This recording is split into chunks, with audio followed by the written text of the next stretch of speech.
Hello दोस्तों, नमस्कार। आइए स्टार्ट करते हैं 18 जनवरी की क्लास। एडिटोरियल जो हम डिस्कस करेंगे उसका टाइटल है रीजनल टर्मोइल। रीजनल टर्मोइल में रीजनल एडजेक्टिव है, टर्मोइल नाउन है। ठीक है, रीजनल है क्योंकि इसमें लास्ट में एल दे रखा है, तो इसलिए ये एडजेक्टिव होगा। और एडजेक्टिव मॉडिफाई करता है नाउन या प्रोनाउन को। प्रोनाउन ये है नहीं टर्मोइल, तो इसलिए इसको कहेंगे नाउन है। टर्मोइल के सिनोनिम्स आप लिख सकते हैं ट्यूमल्ट, या फिर आप इसे कहिए डिसऑर्डर। ठीक है, कहने का मतलब उथल पुथल कह सकते हो, है ना। उथल पुथल, अव्यवस्थित, उपद्रव, इन सब को हम क्या कहते हैं? टर्मोइल। किसको लेकर लिखा गया है? तो पहली बात तो इसका मतलब हो गया क्षेत्रीय उथल पुथल। रीजनल क्या होता है? क्षेत्रीय। रीजन क्षेत्र होता है, ये क्षेत्रीय हुआ, एडजेक्टिव है। क्षेत्रीय उथल पुथल किसको लेकर है? On the West Asia situation, पश्चिमी एशिया की स्थिति के बारे में एडिटोरियल हम डिस्कस करेंगे। ठीक है, West Asia needs, West Asia को जरूरत है, ये इसकी वर्ब है नीड्स। किसकी जरूरत है? अ न्यू सिक्योरिटी इक्विलिब्रियम, एक नए, ये नीड का ऑब्जेक्ट है, एक नए सुरक्षा संतुलन का। इक्विलिब्रियम जो है इसका मतलब होता है बैलेंस, संतुलन। तो पश्चिमी एशिया को एक नए सुरक्षा संतुलन की आवश्यकता है। किसके साथ? With the Palestine issue at the centre, इस मुद्दे को केंद्र में रखकर।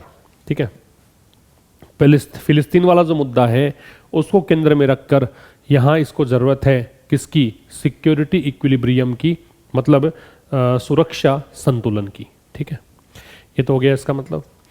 द वॉर ऑन गाजा, तो गाजा को लेकर जो युद्ध है is no longer about Israel and Hamas. अब ये गाजा में जो युद्ध चल रहा है वो इजराइल और हमास के बीच का युद्ध नहीं है। द वॉर जो है ये सब्जेक्ट है, इसकी वर्ब है इज। गाजा में जो लड़ाई चल रही है वो अब केवल इसकी लड़ाई नहीं है। Israel has carried out, carry out का मतलब लिखो, कैरी आउट का मतलब होता है एग्जीक्यूट करना या परफॉर्म करना, मतलब इसको कहेंगे आप अंजाम देना। ठीक है, तो इजराइल की वर्ब है वो हैज कैरिड आउट है, इजराइल ने अंजाम दिया है। टारगेटेड स्ट्राइक्स, स्ट्राइक्स का मतलब होता है अटैक, टारगेटेड है वो एडजेक्टिव है। तो ऐसे हमले जो लक्ष्य करके हमले किए हैं, टारगेट करके हमले किए हैं। इन लेबनान एंड सीरिया, कहाँ पर? लेबनान और सीरिया में। Killing Hezbollah, Hamas and Iran commanders, और इसमें इन कमांडर्स की मारा गया है, ये मर गए हैं। हिजबुल्ला, हमास और ईरान के कमांडर्स इसमें मरे हैं। किलिंग है वो यहाँ प्रेजेंट पार्टिसिपल है, क्योंकि दो एक्शन साथ में होते हैं जिसमें एक एक्शन का मतलब हो कोई भी काम करते हुए, तो उसे हम क्या नाम देते हैं? Present participle. ठीक है, तो इजराइल ने लक्षित हमले किए हैं। टारगेटेड यहाँ पे एडजेक्टिव होगा, पास्ट पार्टिसिपल होगा। ठीक है, तो इजराइल ने लक्षित हमले किए हैं लेबनान और सीरिया में, इनको मारते हुए। From southern Lebanon, Hezbollah is exchanging fire with Israeli troops. अगर दक्षिणी लेबनान से बात करें तो यहाँ पे हिजबुल्ला जो है उसकी लड़ाई चल रही है, उसकी गोलाबारी चल रही है इजरायली सेना के साथ। ट्रुप्स मतलब सेना। हिजबुल्ला की वर्ब है वो इज एक्सचेंजिंग है, एक्सचेंज फायर में दोनों तरफ से गोलाबारी चल रही है। ठीक है, तो दक्षिणी लेबनान से हिजबुल्ला की फायरिंग चल रही है, गोलाबारी चल रही है इजरायली सेना के साथ। तो ये प्रेजेंट कंटिन्यूअस टेंस है। ईरान बैक्ड मिलिशा, मिलिशाज का मतलब होता है लड़ाके, मतलब जो सोल्जर्स, मतलब ये कह सकते हो ट्रेंड सोल्जर्स कह सकते हो। ये वैसे प्रोफेशनल सोल्जर्स नहीं होते हैं लेकिन ट्रेंड होते हैं, इनको सेना का प्रशिक्षण मिला, मतलब सेना का प्रशिक्षण ले लेते हैं ये लोग, वैसे प्रोफेशनल सोल्जर नहीं होते हैं, लड़ाके कह सकते हो। बैक्ड का मतलब है सपोर्टेड, तो ईरान के द्वारा समर्थित जो लड़ाके हैं in Syria and Iraq, Syria और इराक में, हैव अटैक्ड, इन लड़ाकों ने क्या किया है? हमला किया है। किस पर? यूएस सेना पर, सीरिया और इराक में। तो ईरान बेक्ड मिलिशिया सब्जेक्ट है, हैव अटैक्ड इसकी वर्ब है। अटैक के साथ में याद रखिए, अटैक अगर वर्ब के रूप में होता है और एक अटैक नाउन के रूप में हो, अटैक वर्ब के रूप में हो तब तो ये ट्रांजिटिव वर्ब है, इसके बाद में हम कोई प्रेपोजिशन नहीं लगाते हैं।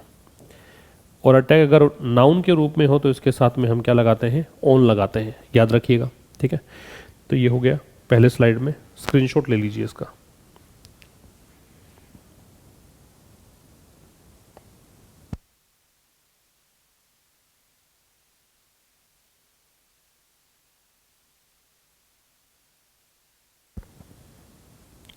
आगे देखिए, द हुतीज, ठीक है। अब ये नाम है, the Iran baked rebels of Yemen. ये कौन है? ये ईरान समर्थित विद्रोही हैं। रिबेल क्या होता है? रेबल का मतलब होता है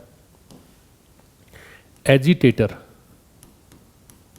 या फिर इसे क्या कहोगे आप, म्यूटिनियर, ये दोनों कह सकते हो, विद्रोही। तो हुतीज जो ईरान समर्थित विद्रोही है यमन के, ठीक है। इन हुतीज ने क्या किया है, ये इसकी वर्ब है हैव टर्न्ड। इन्होंने लाल सागर को युद्ध भूमि में तब्दील कर दिया है, बैटलफील्ड में तब्दील कर दिया है। सागर के नाम से पहले, महासागर के नाम से पहले द लगेगा, ये बात आपको ध्यान रखनी है। The US air strike in Iraq, Syria and Yemen. US की जो हवाई हमले हैं, स्ट्राइक का मतलब हमले बताया मैंने, याद रखना कि अपोस्ट्रोफे एस लगता है अगर ये प्रॉपर नाउन है तो, ठीक है। एक्चुअल में क्या होता है कि जिस नाउन के साथ, जैसे मान लो फ्रेंड्स है, अब फ्रेंड्स में ऑलरेडी एस जुड़ा हुआ है, अब आप कहो इसके लिए अपोस्ट्रोफे लगाना हो तो लास्ट में लगाइए, एस रिपीट नहीं करना होता, ये कॉमन नाउन है ना। यूएस है वो प्रॉपर नाउन है, इसमें एस दे रखा है तो आप एस रिपीट करोगे यूएस।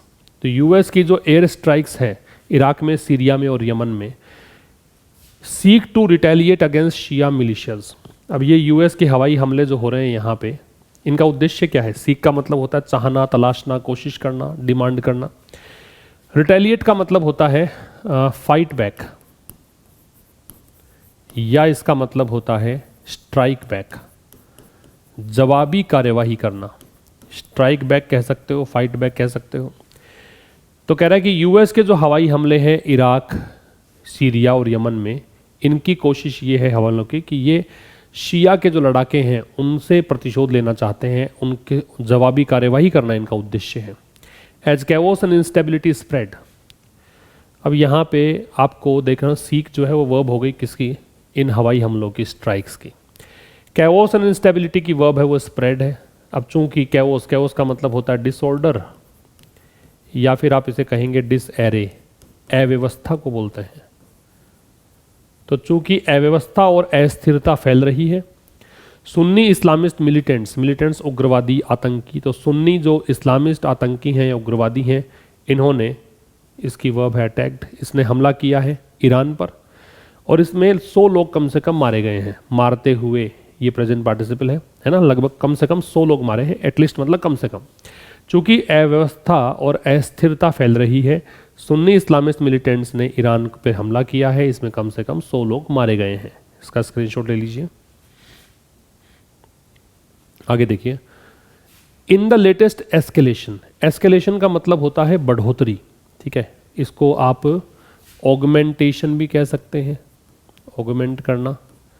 इसको आप इंक्रीज भी कह सकते हैं, एग्रेंडाइजेशन भी कह सकते हैं, एग्रेंडाइजेशन,